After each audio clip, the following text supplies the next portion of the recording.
The silence.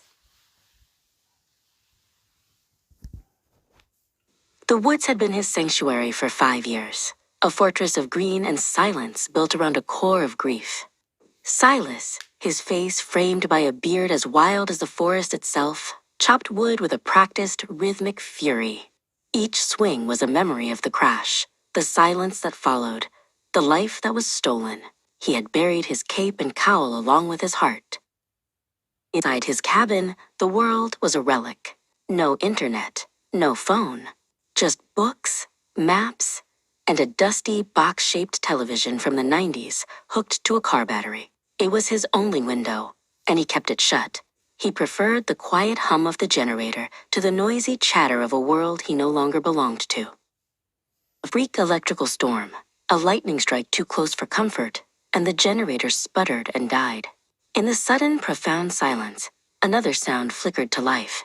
A crackle of static from the old TV, a ghostly voice cutting through the years.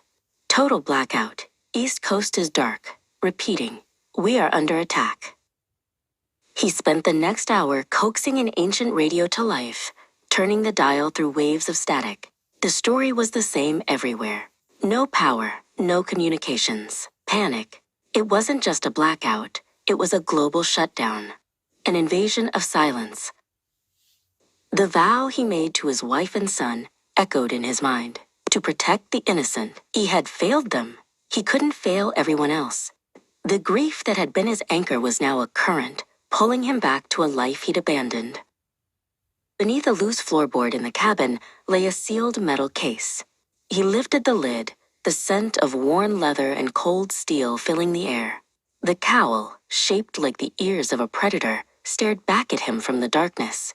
It felt heavier than he remembered. He shaved the beard, the wild man receding to reveal the ghost of a hero beneath. The familiar weight of the suit settled on his shoulders.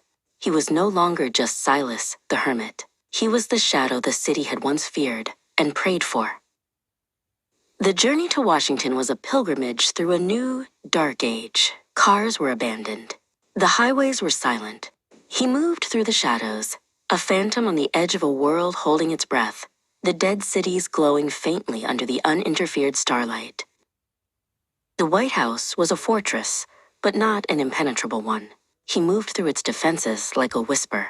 He found them in the bunker, a room of flickering emergency lights and pale, frightened faces. The president looked up, not with fear, but with a flicker of disbelief.